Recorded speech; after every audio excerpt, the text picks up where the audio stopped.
The Summer Games Minute, brought to you by Mass Mutual. It is one of the most coveted trophies in the world, but are gold medals really gold? Well, mostly, they're not.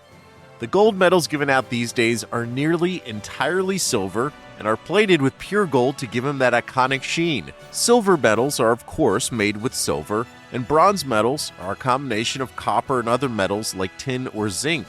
And while winning an Olympic medal is priceless, the value of the materials in the medal are not. In recent games, some of the materials used to make the medals have come from recycled cell phones. Mass Mutual celebrates women's sports history and understands the nuances in how women want and need to manage their finances. With quality product solutions and guidance, a Mass Mutual financial professional can help you plan for both short-term and long-term money goals. Learn more and get started at massmutual.com. As you've probably heard by now, we've teamed up with BetMGM this season. We'll be using BetMGM lines to make all of our picks, and we'll have special offers for our listeners each week. If you haven't signed up for BetMGM yet, use bonus code The Athletic, and you'll get a 1-year subscription to The Athletic, plus up to a $1,500 first bet offer on your first wager with BetMGM. Here's how it works. Download the BetMGM app and sign up using bonus code The Athletic. Make your first deposit of at least $10. Place your first bet on any game and claim your voucher for a 1-year subscription to The Athletic. See BetMGM.com for terms. U.S. promotional offers not available in D.C., Mississippi, New York, Nevada, Ontario, or Puerto Rico. Gambling problem? Call 1-800-GAMBLER. Available in the U.S. Call 877-8-HOPE-NY or text HOPE-NY 467-369 in New York. Call 1-800-NEXT-STEP in Arizona. 1-800-327-5050 in Massachusetts. 1-800-BETS-OFF in Iowa. 1-800-270-7117 for confidential help in Michigan. 1-800-981-0023 in Puerto Rico. First bet offer for new customers only in partnership with Kansas Crossing Casino and Hotel. Don't forget, if you haven't signed up for BetMGM yet, use bonus code The Athletic, and you'll get a 1-year subscription to The Athletic, plus up to a $1,500 first bet offer on your first wager. Ryan Reynolds here from Mint Mobile. With the price of just about everything going up during inflation, we thought we'd bring our prices down. So to help us, we brought in a reverse auctioneer, which is apparently a thing. Mint Mobile Unlimited Premium Wireless. How to get 30, 30, bit to get 30, bit to get 20, 20, 20, bit to get 20, 20, bit to get 15, 15, 15, 15, just $15 a month? Sold! Give it a try at mintmobile.com/switch. $45 up front for 3 months plus taxes and fees. Promo rate for new customers for limited time. Unlimited more than 40 gigabytes per month. Slows full terms at mintmobile.com. The Athletic.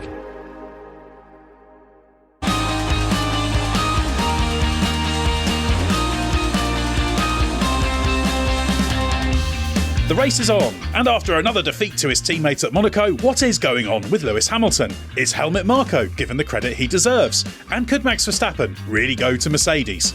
I'm Edd Straw, and joining us to answer your questions are Mark Hughes and Glenn Freeman. Well, Mark, welcome back. You've recently returned from Monaco, so I guess north of England versus Côte d'Azur, much the same? Yeah, very similar. You walk down the Manchester Ship Canal, and it's just like the seafront at Nice. It was a round trip. I did Imola and Monaco in one go, and so very, very scenic and quite beautiful. But, quite happy in Manchester.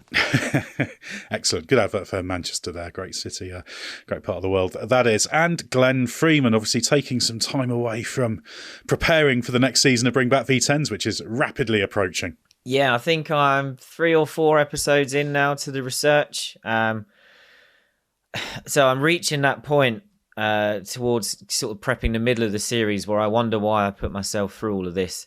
But once we start recording them, and obviously you'll both be appearing on a few of those episodes, once we start recording them, we start putting them out, and people start listening to them, it all feels worth it again. But there are some dark moments during the research process because it's such a big job. Well, it's a good example of the benefit of that research, though, isn't it? Because there's so many things that are forgotten in the mists of time. Everything gets boiled down to a small number of things, but there's so many little details. It's always great when you stumble across those, because that can trigger whole interesting discussion points. But well worth the effort. So if you haven't listened to Bring Back V10s, it's well worth subscribing to that. There's a nice back catalogue of our classic F1 stories 9 series now for people to catch up on before we launch the new series in the first week of July. Yeah, 9 series, completely ridiculous. And of course, the new series will resolve the cliffhanger at the end of the last season. So that's how it works, isn't it? I can't remember what our cliffhanger would have been at the end of the last series. Something to do with you and backmarkers, I assume, Ed. Almost certainly. There's always something going on with me. And either that or Jacques Villeneuve, I would have thought. Yeah, there's no cliffhanger there. Is Jacques Villeneuve going to rescue his career or something like that? Yeah. Well, we can talk about that on this podcast if you want. Well, you have got an excuse later on to talk about Jacques Villeneuve from one of the questions we've got, because on this episode, we are delving into a load of questions from the Race Members Club. We have, as always, countless questions coming after the Monaco Grand Prix. We did some of the race-specific ones after the race in our review episode, which you can listen to, and this is for some of the slightly more broader ones. So we'll pile into it now. Mark, Edd Steiger asks about the Mercedes drivers.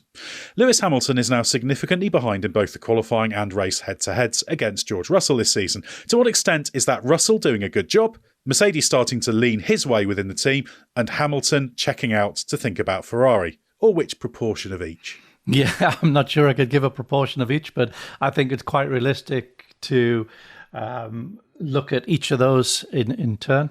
And first of all, I think that there seems to be a little bit of a notion that in George Russell, we're comparing Lewis to an average driver, which has just been, it seems to have been the narrative recently. And I'd just like to point out how exceptional George is. And this is the guy that put a Williams on the front row in the wet at Spa. This is the guy that qualified at third at Sochi. This is a guy that turned up at a Mercedes which he didn't fit and instantly blew Valtteri Bottas off. He's an exceptionally fast driver. And yes, I think he is, in terms of what he requires from the car, I think he doesn't rely as much on the car's ability to turn in, particularly at low speed, and respond.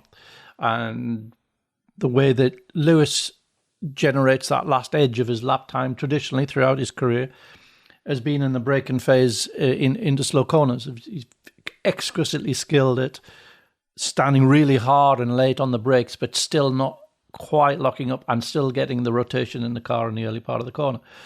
And this car stubbornly refuses to do that. It will not turn in at low speeds.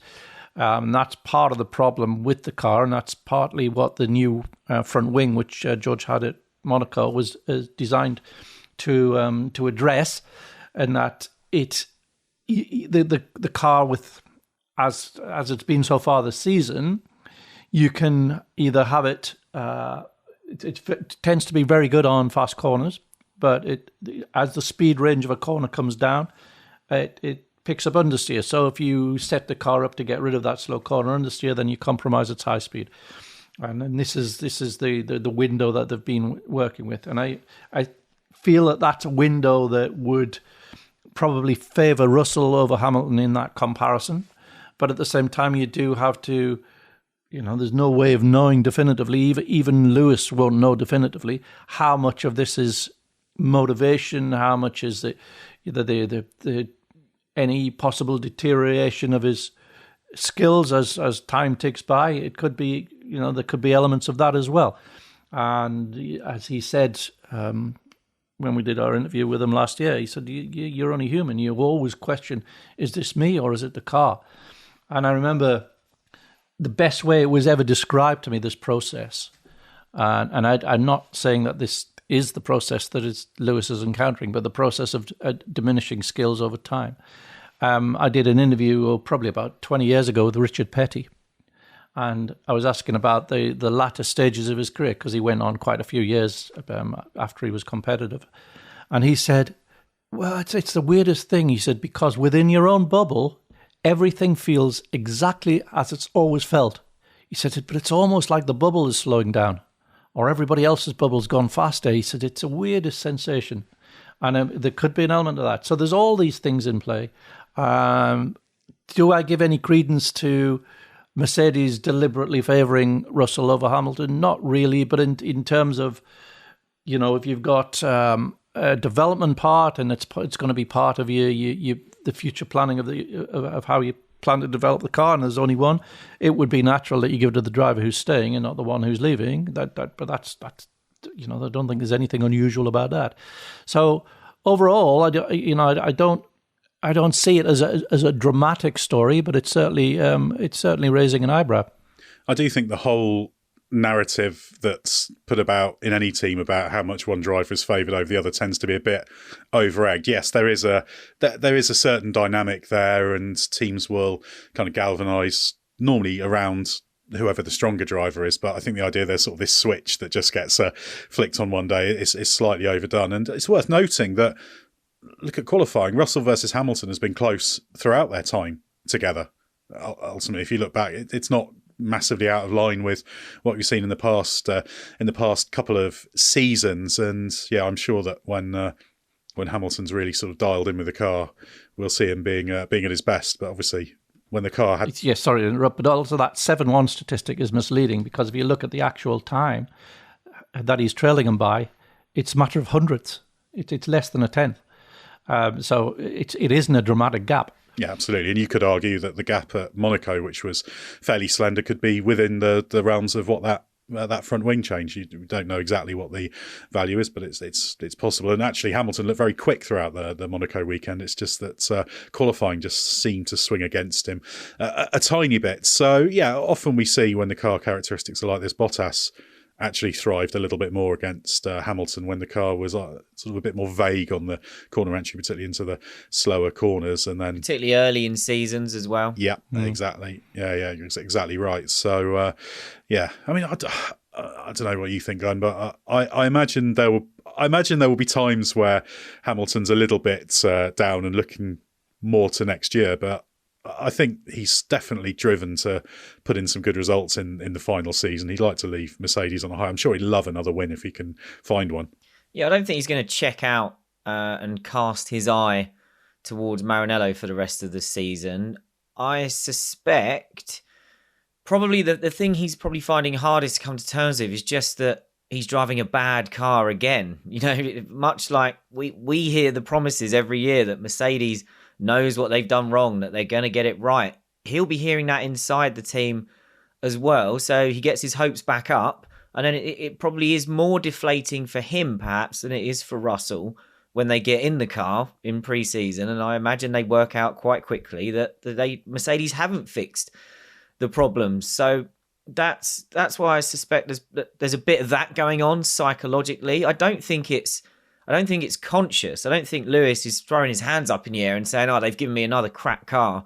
I'm just gonna, what's the point in me trying?" I think we're always talking about the last few percentage points here, and those are probably harder to access when you start the year in this kind of fog of frustration that you've been let down by the car again. So I think we saw a bit of that maybe in 2022 as well, when obviously it was maybe more of a shock to Lewis that Mercedes suddenly weren't competitive, but he did get his act together, if you want to say that, as the year went on, and I think that will happen again. He'll get more comfortable with the car. He's still got a team of engineers working with him, trying to get the best out of him and the car, and they will make progress. Mercedes should make progress with understanding the car as the year goes on. So even if the car's not good enough, they should be able to make a better version of it as the year goes on. So I think, as you guys have outlined, it's very close between them if you look beyond perhaps some headline numbers.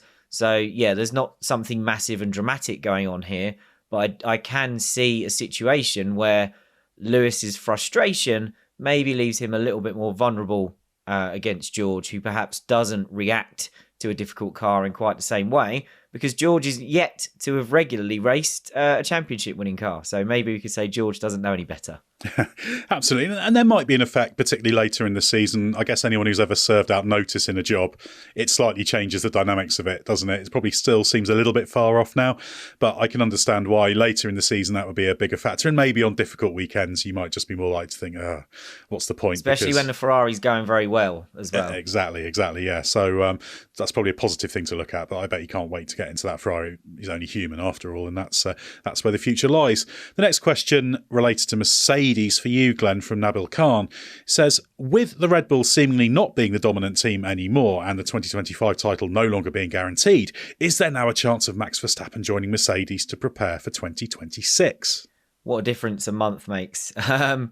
I'd be surprised, although I agree with the sentiment. It is funny how 2 defeats in 3 races can so quickly change the narrative. We've all been talking up to very recently about how the 2025 championship is already in Max's and Red Bull's pockets, and now we're thinking maybe that's not the case. I can see that. How can I put this? The people in Max's camp who I think are more keen than he is for him to perhaps leave Red Bull and maybe go to Mercedes, I can see them perhaps using this as an opportunity to try again, to try and stir that pot. I think that's probably why, could be one of the reasons we've heard from Jos Verstappen in the wake of the Monaco Grand Prix, firing shots at Red Bull again. I'd still be surprised if it happens. Partly because, as I said there, I don't think Max is as into this idea as some other people around him are.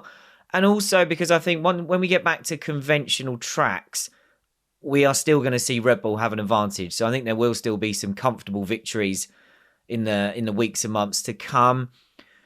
So, yeah, what I wonder, coming back to Nabil's question, I wonder if Toto Wolff feels the same way as Nabil did in sending us this and kind of thinking, I thought this opportunity was gone. Maybe I'll have another go. So I would advise Toto, not that he's taking any advice from me, but maybe he'll be doing that in private this time rather than quite so publicly. But it wouldn't surprise me if Red Bull have any more difficult races that maybe will this noise that was built up around the Verstappen Mercedes thing could flare up again. But I think there'll be enough victories for Max still to come this year, and I think he will still win this championship pretty comfortably, even if he doesn't win as many races as we've seen over the last couple of years.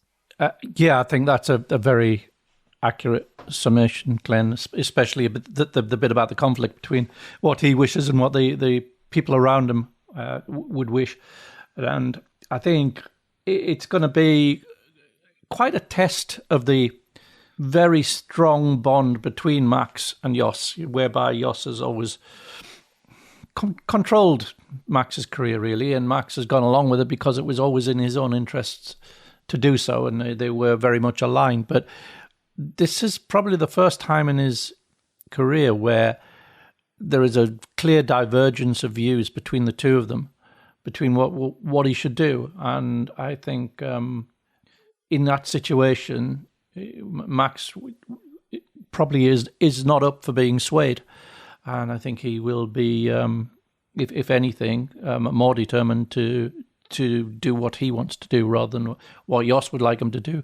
And that I think any interference that Jos is making, I think, is probably a little bit ill-advised in terms of trying to get Max to do what he wants him to do, because it'll probably have the opposite effect. Yeah, I think it could be really interesting for that dynamic, because Jos is always doing this stuff on the fringes, isn't he? Kind of starting his own little fires, causing a bit of trouble. And we've seen random things in the past, haven't we? Like these kind of leery statements that go out on Max Verstappen's website, and the indication we're given kind of behind the scenes is, well, Max doesn't mind, or it wouldn't go up there if Max had a real problem with it. And I've always kind of been of the same opinion as you, Mark, that Max is kind of happy to let Jos be Jos as long as everything's fine in Max's world and that there's not too much of a clash between them. But it still feels to me like if Jos or anyone else around Max are going to keep pushing this and Max doesn't agree with it, does Max just keep letting it happen and kind of distance himself from it? Or at some point, is there a bigger problem for them to resolve? I don't think we're there yet, but it does clearly, the moment Red Bull have hit a sticky patch on track, Jos is in there again, trying to what's the word? He's trying to make difficulties for people And how's Max going to feel about that? I think there's also the interesting question mark about beyond 2025, 26 and beyond is quite an interesting question with the change in the power units, etc. I mean, that was in the question we answered from Nabil, wasn't it? Really, this is with an eye to 2026. Exactly, yeah. So, maybe I think you'd want to be there in 25. I think as we all think you would be. You may not be guaranteed the title in 25, as everyone was sort of saying, but I would still say if you were going to pick someone to win the 25 Drivers' Championship, it would absolutely be Max Verstappen, because even if others catch up, he's still Max Verstappen, isn't he? So he's going to be having every chance of doing so. Question again about Mercedes from Edd Gaming, who says, on the BBC live commentary, Andrew Benson mentioned that both Mercedes and Aston Martin share a wind tunnel and both seem to struggle more than others with getting upgrades to work. Is this something you've heard and believe there's something in it? It seems like Mercedes are now understanding their upgrades. Yeah, I'll take that one. I mean, yeah, it's a suggestion that's been knocking around for a while, because it's certainly true. They both use the same wind tunnel.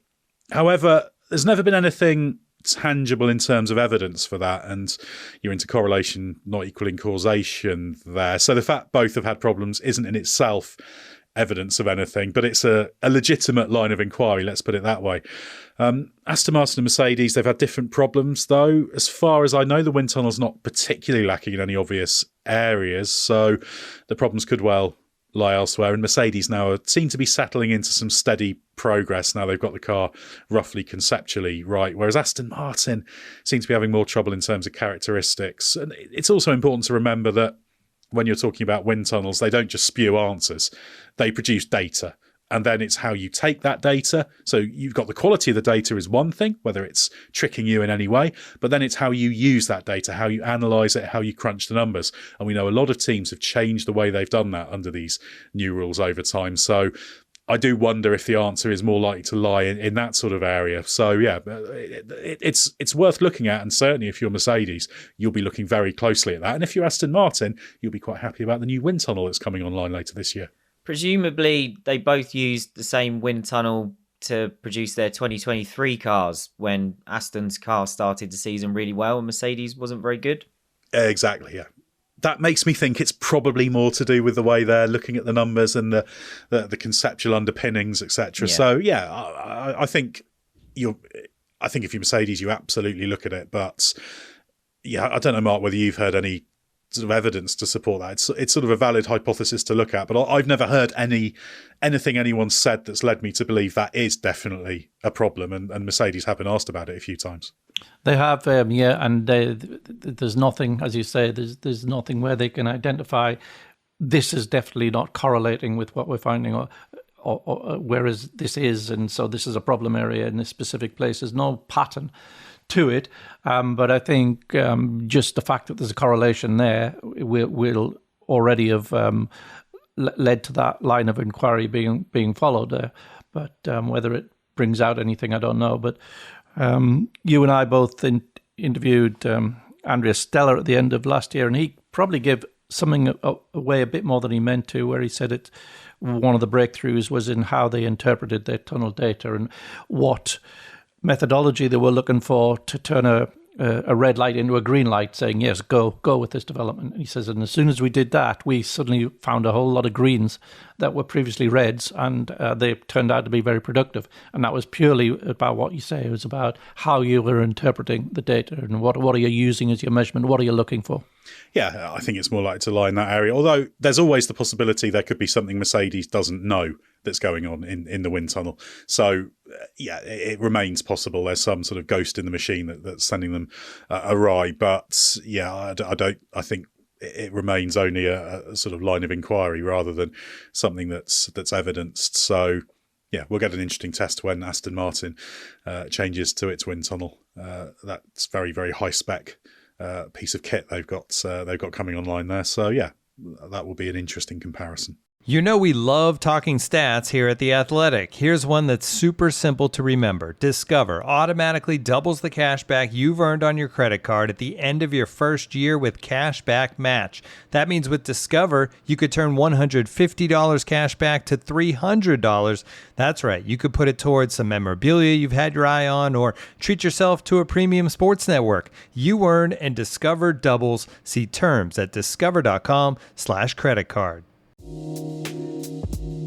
We'll get back to the pod in a moment, but first of all, let me tell you about Grammarly. Email, Google Docs, Slack, you write across multiple platforms and places during your workday, so delivering consistent, high-quality communication everywhere is key. Grammarly is an AI writing partner that helps you get work done faster with high-quality writing for better projects, proposals, presentations, and more. Best of all, Grammarly works where you work, so you can get more done no matter what tools you use. As a journalist and podcast host, I'm constantly writing and rewriting copy and drawing up scripts. It's part of the job, and Grammarly helps make it faster. It's got some really cool features like tone suggestions to help you strike the right balance between direct and friendly in work emails. Plus, Grammarly has a ton of other great features like advanced spelling, grammar, punctuation, and conciseness suggestions to ensure your writing is professional, mistake-free, and clear. Get AI writing support that works where you work. Sign up and download for free at grammarly.com/podcast. That's GRAMMARLY.com/podcast. Easier said, done.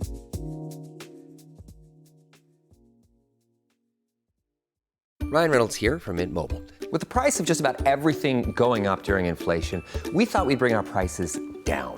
So to help us, we brought in a reverse auctioneer, which is apparently a thing. Mint Mobile Unlimited Premium Wireless. How to get 30, 30, bit to get 30, bit to get 20, 20, 20, bit to get 20, 20, bit to get 15, 15, 15, 15, just $15 a month? Sold! Give it a try at mintmobile.com/switch. $45 up front for 3 months plus taxes and fees. Promo rate for new customers for limited time. Unlimited more than 40 gigabytes per month. Slows full terms at mintmobile.com.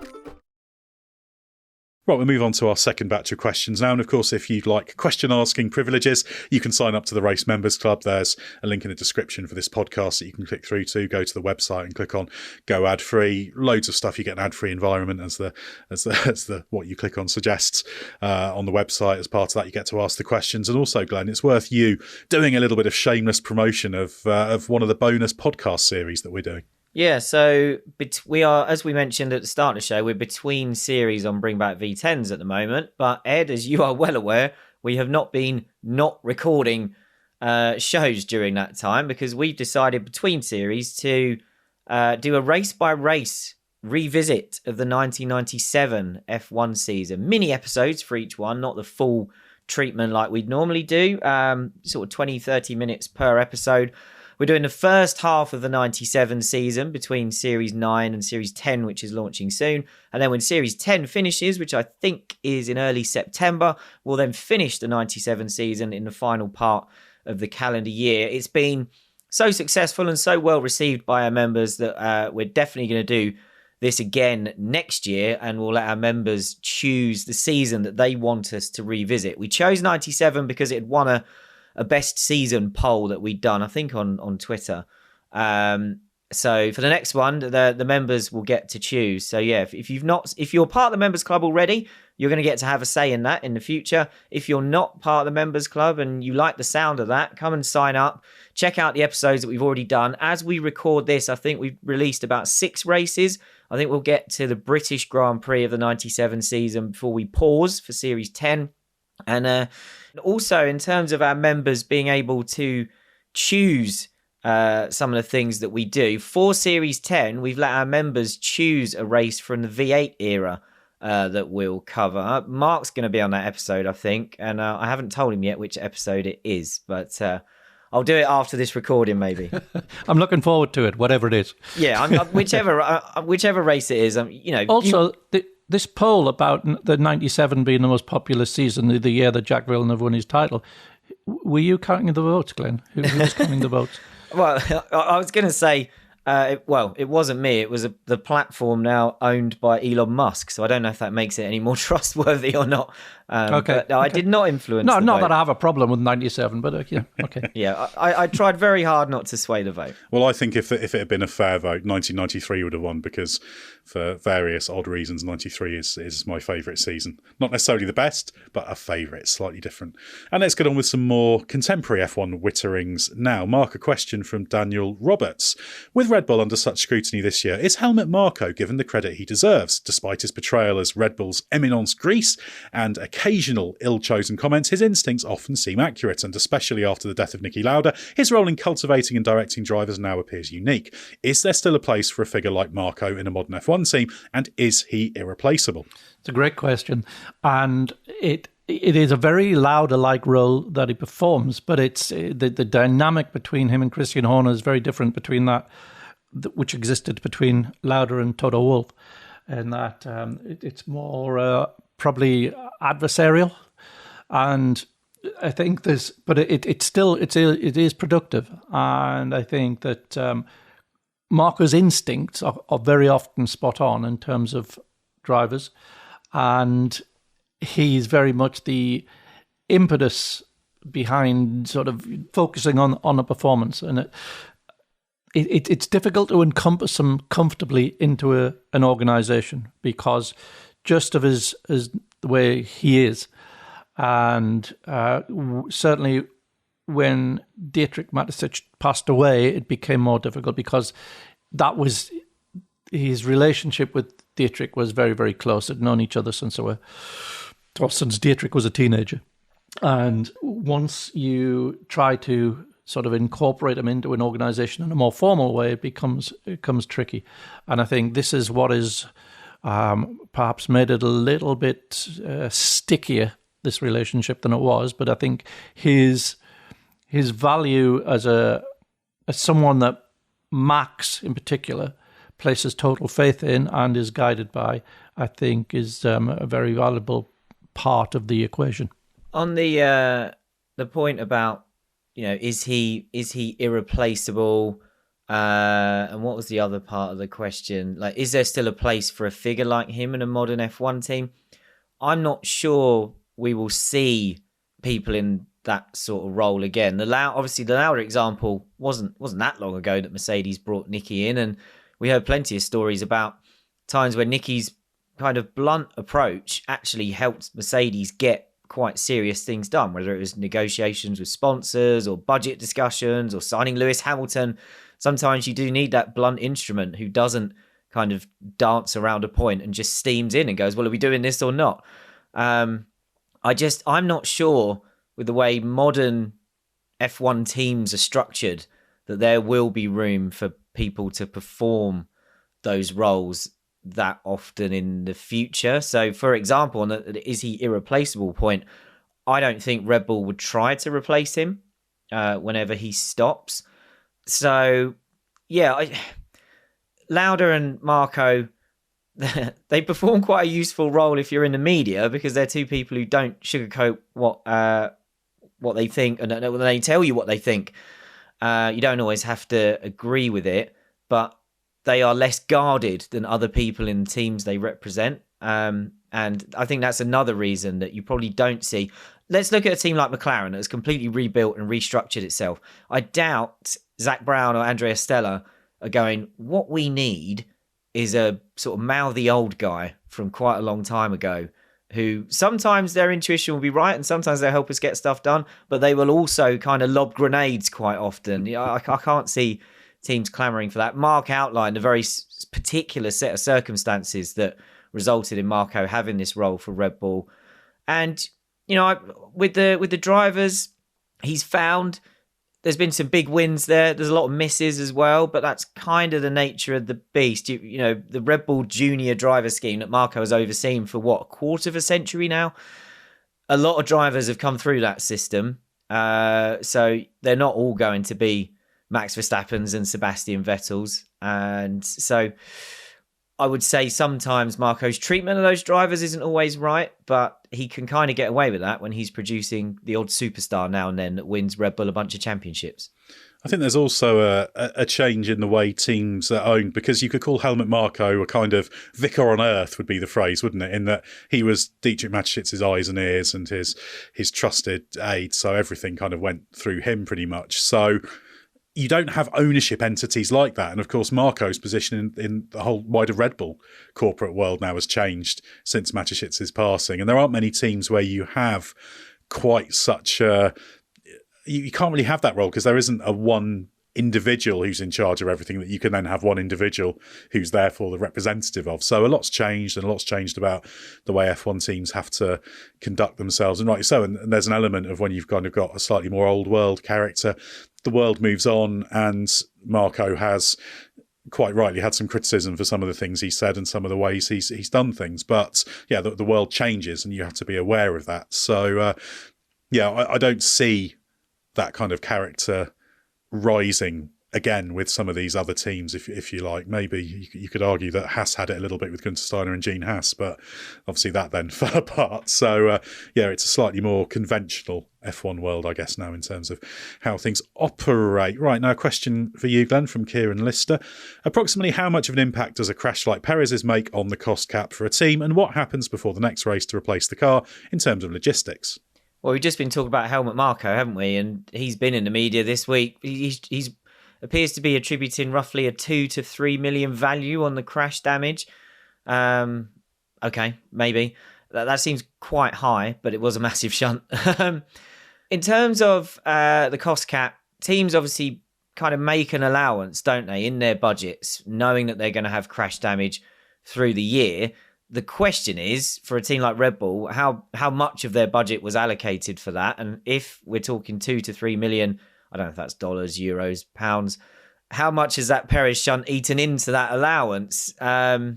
We can't know that. We might see the impact of that down the line. I think we've got another question along the lines of that. As far as replacing the car, I would say that's for a team like Red Bull, who are well equipped with spare chassis and all the spare parts.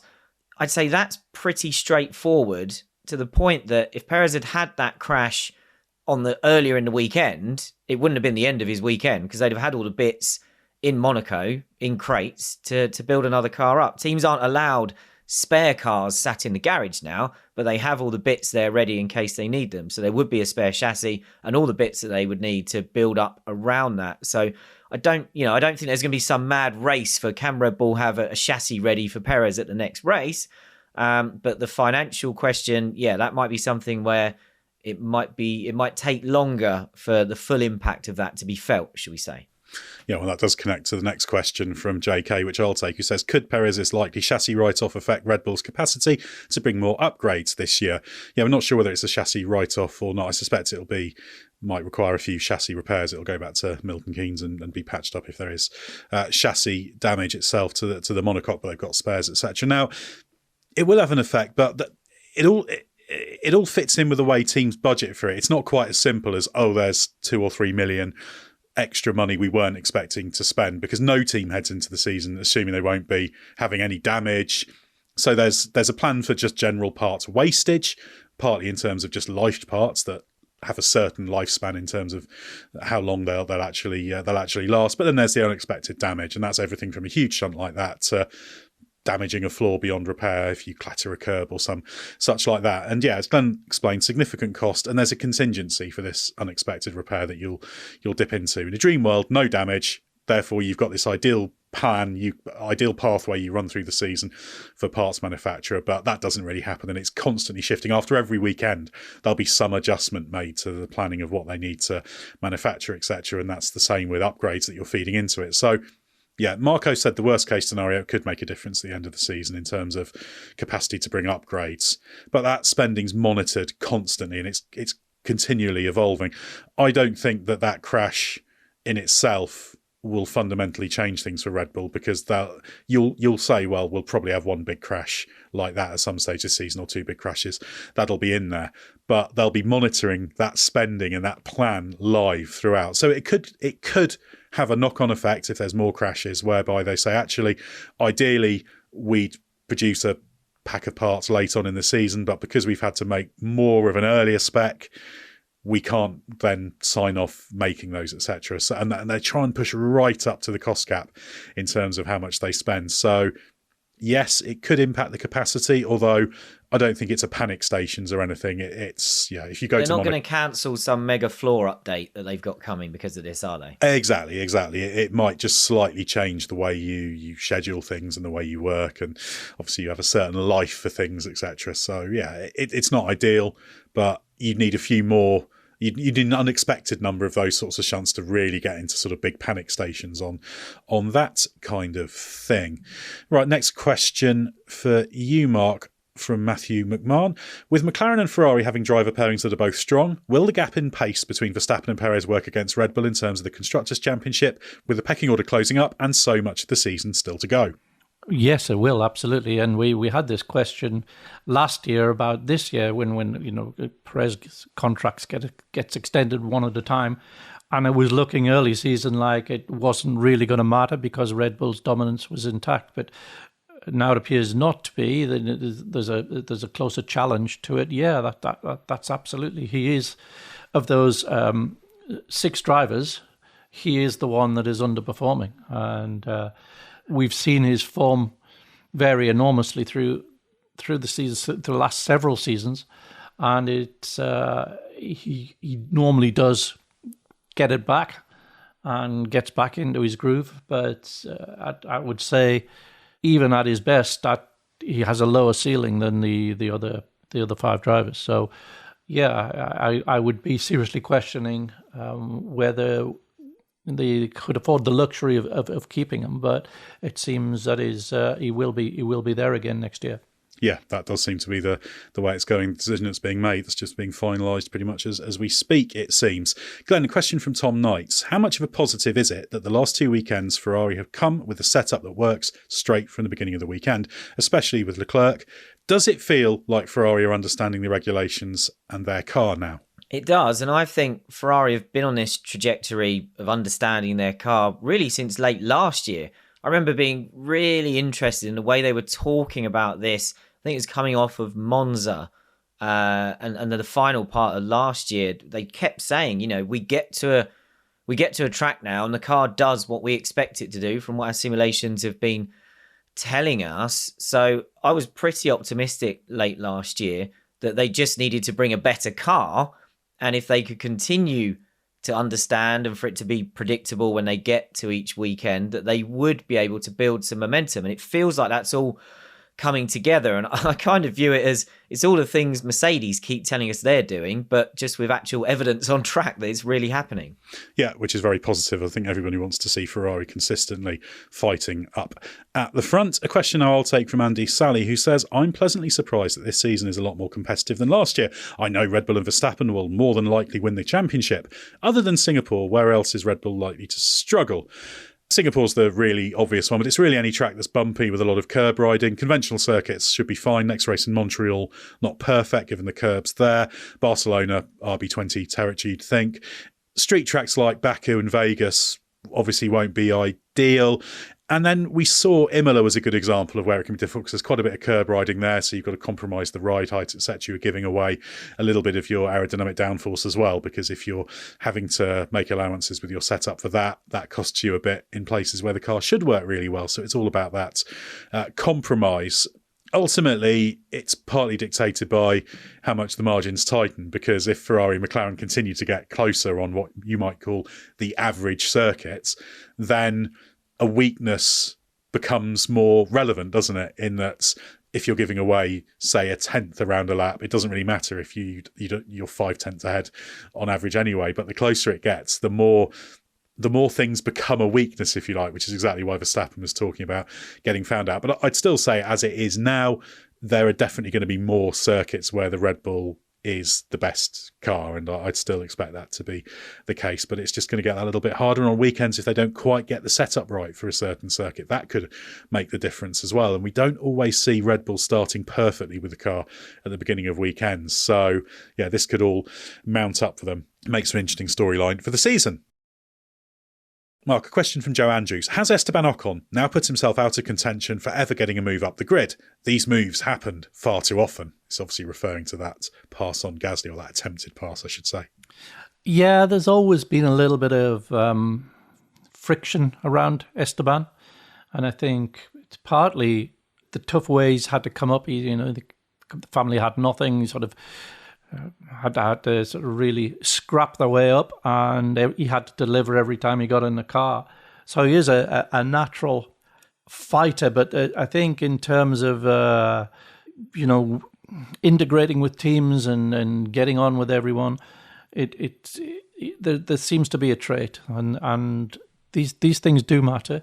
But I think if he was if he was getting into a car and blowing every teammate off he ever had by half a second, that wouldn't matter. That would be tolerated. He's a good driver. He's at his best an extremely good driver. But I would say overall the season, absolutely he should be in F1. But he hasn't done enough for any team to say we must have this driver. It's absolutely essential we keep this driver.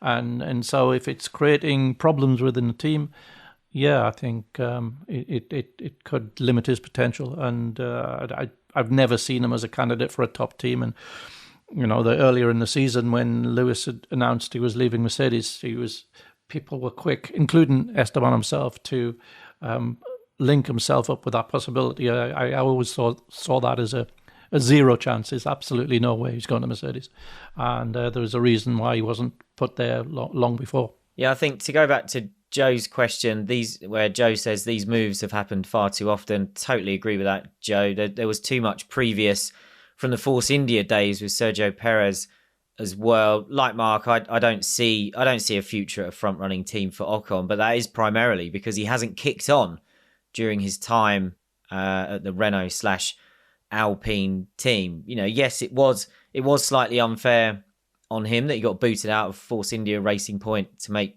room for Lance Stroll. We know why that happened, and what Lance has done with that seat so far doesn't really change the view that was a bit unfair on Esteban. But Ocon's had time since coming back with the support of the Renault team around him. Okay, a Renault-owned F1 team maybe isn't the best environment to develop yourself as a driver, but I think if there was ever a time in the past where Ocon was maybe discussed as a future star, I think that moment has passed. So yeah, worthy of a seat in the midfield, not any higher than that. Yeah, I think definitely he'll be around in Formula One for quite a long time because he still has a lot to offer. And I think, as Mark alluded to, his story of how he got to F1 was just remarkable. He got there on just sheer ability, and I think that does play a part in him being a bit of a street fighter on track, you could maybe say. But I think Monaco this year compared to last year tells you what you get with Ocon. This year, obviously, just really, really rash. They clearly had discussions about avoiding that happening, and he did put himself over the team, which is a problem. But then you look at last year, where he was absolutely outstanding at Monaco. Brilliant qualifying lap, belligerent in defence. Again, maybe close to the line. I think Lewis Hamilton probably felt he was a little bit too close to the line or over the line at times last year. But he does give you that, and there's a lot of quality in Ocon, so I'm sure he'll turn up at a Haas or a Williams or one of those two teams. He kind of gives you... He's got a bit of the Kevin Magnussen's about him, but I do actually think he's a better all-round driver than Kevin Magnussen. So, yeah, plenty to offer. But, yeah, I think the only way a driver like him now gets into a top team is if he's seen as a good, solid number two, a good, safe pair of hands. And I think everything that's around him and the way he's really trying to push for everything means he's not necessarily well suited to being that number two driver.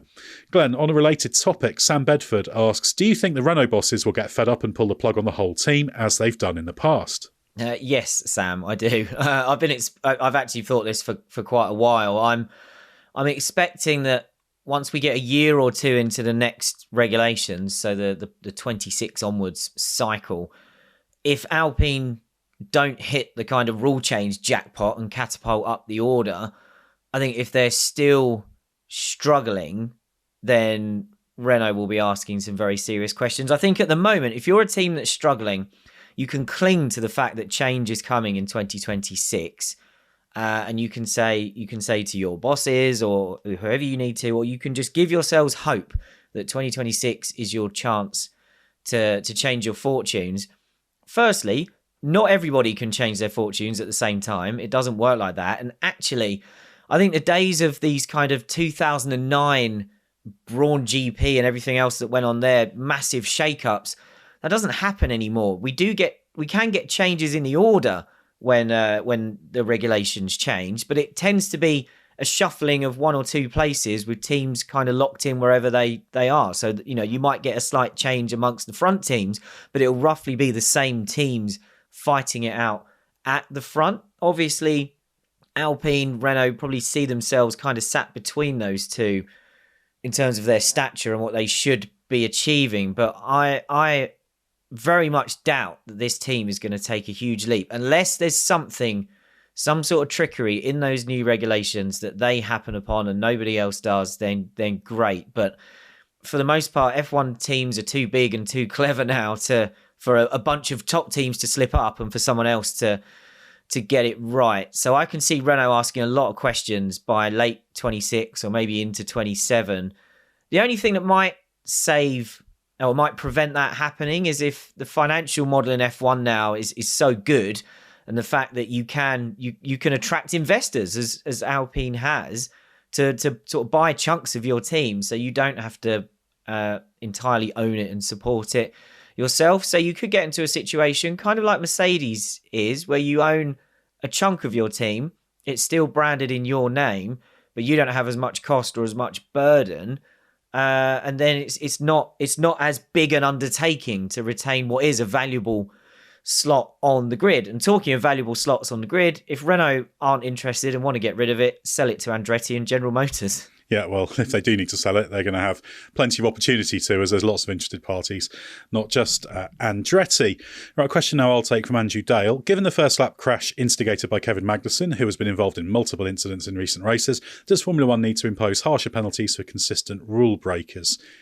Yeah, I think, as I've argued before, I'd like that licence point system overhaul to take greater account of incidents that are, in isolation, honest mistakes and misjudgments. So if you have a number of those incidents on first laps that aren't necessarily deemed worthy of a penalty in themselves, you still get some points. And then if you get a big accumulation of that, it's a pattern of behaviour, and that can lead to a ban, or maybe you initially have a grid penalty for X number of them or something, then it becomes a... So you're saying you could get penalty points without getting a penalty for the offence. So if you do something that's not worth a penalty, maybe you get one licence point. Exactly, yeah, exactly. And I think that's... there's always this push for consistency, and that's why we've got, you have this penalty point tariff for this offence, etc., which... It's great, this laudable desire for consistency, but it's the push for consistency and the creation of all these rules that just actually makes for decisions that people don't like. So, for example, I think you could argue that Monaco, with their guidelines, Magnussen was okay with what he did, but I think anyone with experience of racing would say he needs to back out of it a little bit. I'd also argue that Perez, purely for his own objectives, would have done well to leave a bit more space to avoid his fate, but that doesn't make it Perez's fault. That's just racing awareness and have you played the percentages for your scenario well, especially given who you're dealing with. And another example actually would be Lewis Hamilton in the Miami sprint start when he charged up the inside. Honest mistake, easily done. Do that 5 times in a season and you're probably dealing with a driver who's a bit reckless, but in isolation, give him a penalty point or two, a licence point or two. A carelessness penalty point. Exactly. and say, yeah, that's a fair mistake, because drivers are allowed to make honest mistakes, but if you do it lots, then you have then you can potentially have a greater penalty, because the thing is, racing only works because of that key philosophy of you've got 2 dynamic objects within a set arena. The circuit's the set arena, you've got 2 cars or more. And racing only works if there's a fundamental acceptance on the side of both the drivers or all the drivers involved that they need to coexist and get round, and that should always be their objective. And all the guidelines, etc., creates an entitlement. He should have left space, etc., etc. And that's what causes problems. It doesn't mean you always back out of everything, but it means there is a responsibility to be sensible. I think Magnussen should have backed out of what he did at Monaco. I think Perez, who was aware of him, would have done well to have been a little bit more conservative. He had space to leave a bit more of a gap, and then he wouldn't have all this damage in a race where probably he wouldn't have scored points anyway. What was he going to gain? It just didn't add up on risk versus reward for him. Not his fault, but a misjudgment. Yeah, I can see why Magnussen didn't get a penalty for that. It's the first lap. Like you say, there's a little bit of maybe Perez's responsibility, but not a lot. I'd never considered what you suggested there before, Ed. The kind of, it's not a penalty in this race in isolation, but you could maybe say there that, if there's a bit of joint responsibility or just, a kind of totting up process for minor offences, that is quite interesting. Beyond that, addressing the question about, do we need harsher penalties for consistent rule breakers? Effectively, that's the system we have. And Magnussen is on the verge of a ban. I can see, obviously, there is a bit of leniency on opening laps. So I assume Magnussen's going, well, it's the first lap. It's the only chance I'm probably going to have all race to stick a nose in here. So let's try.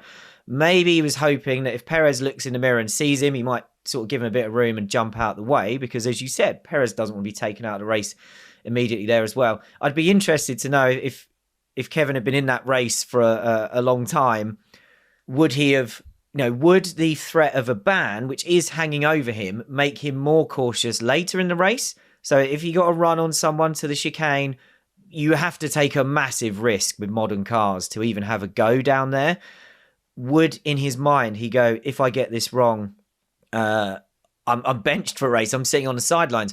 That's kind of what that system's there for. And I'd imagine that, so I think we can say that it does really work. But Ed, I'm very interested in exploring your idea of these kind of minor things. Because as you say, someone could do 4 or 5 things that aren't quite worth a penalty. But at some point you have to go, well, hang on a minute. You do keep kind of knocking your front wing off on somebody's rear tyre and that sort of thing. So that is interesting. I'd be interested to know, Ed, if you're advocating for a speed awareness course if you get too many points. He can give up some of his points. Yeah, I think that'd be a great idea. Yeah, I may have done a speed awareness course way back in the mists of time. But yeah, I mean, you could integrate something like that. Joking aside, so yeah, it's just about trying to find a way to put the responsibility on drivers, because I don't really like the whole thing of, oh, I was entitled to space, therefore I can put my car in a stupid place. I think it's too defined now. Yeah, exactly. Yeah. It creates too much. It's exactly that. It's way too defined and way too codified. And it's that, this insane demand for consistency, which has led to situations where you say, well, there's no consistency. That's because no two situations are ever the same, and it can't be encompassed in a code. So there shouldn't be codes. Yeah, exactly. There's all sorts of things related to permanent steward arguments and that kind of thing that we've had before that could help facilitate a slight change in philosophy. But I think Formula One's got in a real mess over a lot of things, track limits, on-track conduct, etc. And yeah, the overcomplication, the guidelines and the rules, etc. have actually proved counterproductive. The teams and drivers have a role to play have some guilt to accept there, though, because they're the ones that as soon as they feel there's been an injustice, they go, oh, we need more defined rules. They call for it. This happens all across the F1 rulebook. They want everything to be defined. And then eventually we get to a sort of point of critical mass, and then they complain because it doesn't suit them anymore. They complain everything's too defined. So and there needs to be someone in a position to just say, shut up. Exactly, yeah. They shouldn't have the level of say that they do in the rules, whether that's technical, sporting, or anything else. Yeah, they can have an input, they can give feedback, but yeah, they've kind of reaped what they've sown on that. A related question mark from Via Nakari, who says, how soon will Ollie Behrman replace Kevin Magnussen permanently? Permanently, I don't know. I think, although Kevin's skating on thin ice a little bit, I do expect him to see the season out at least. But who knows, and certainly if he triggers the penalty threshold, I would expect to see Behrman in there on a stand-in basis. But permanently, I would be thinking more 25 than this year. Yeah, that seems very, very likely. Glenn, a question for you from Matt Curry. Sentiments concerning the Monaco race have been up and down the past few years. One interesting race can change that in a moment. How do you think this year's race will impact those sentiments?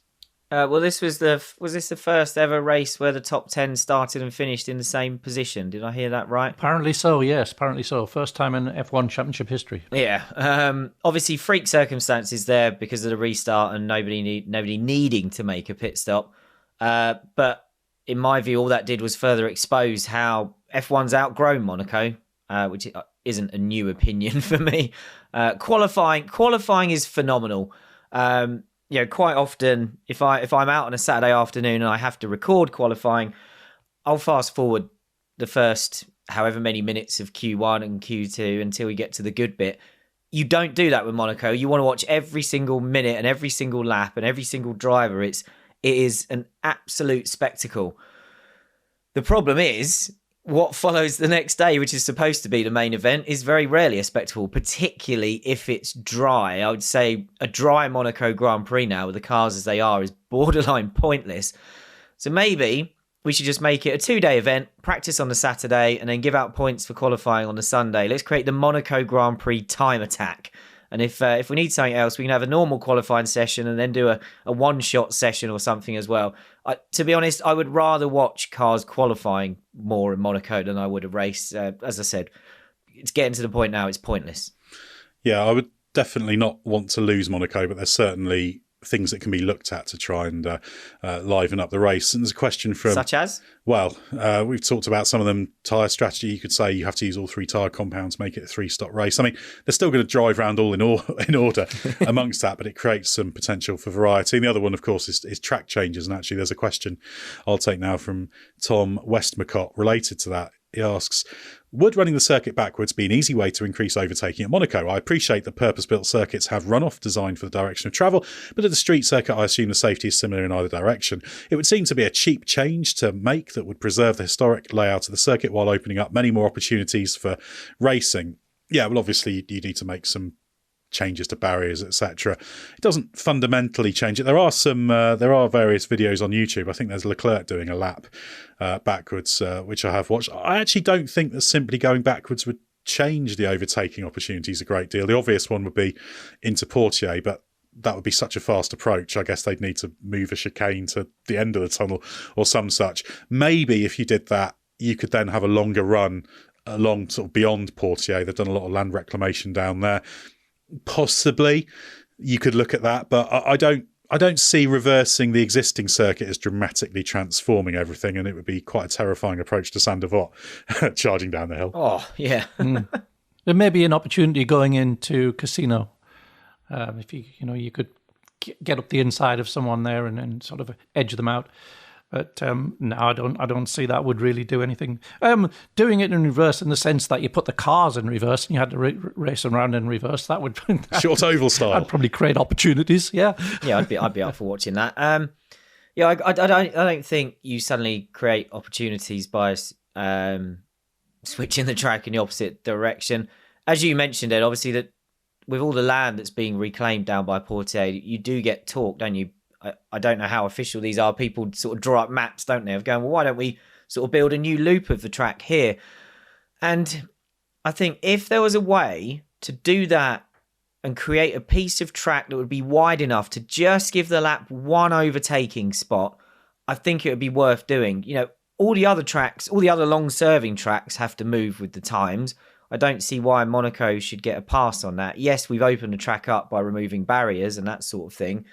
But other than that, we're just in a situation where we have a layout that kind of every year we turn up and it's less and less suitable for the cars that we have. So, yeah, I think if we can just, even if it's just a sort of bunch of quite uninspiring kind of 90-degree corners, but, you know, one or two of them, the entry is wide enough that someone could get down the inside, that might work. Otherwise, I think we're stuck. Yeah, ultimately, the one positive is you only need to create one clear overtaking opportunity to transform the race. Actually, if you want to have a look, Gary Anderson a few years ago on the website came up with an idea that did involve going beyond Portier, added about 1 kilometre to the track with a view to creating a potential overtaking opportunity. So if you have a look at that, it's, if you search for the headline, Gary Anderson, how I changed the Monaco GP F1 track layout, you can see a little map there and his ideas. And I think it would be worth exploring just to see if you can create one clear-cut opportunity that's safe, because that would change everything.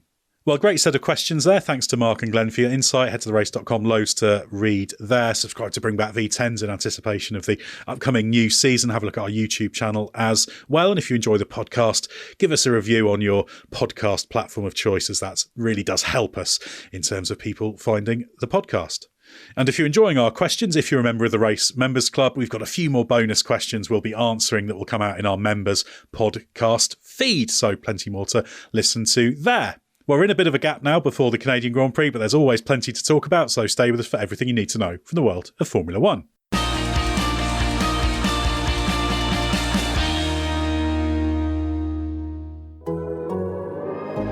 The Athletic.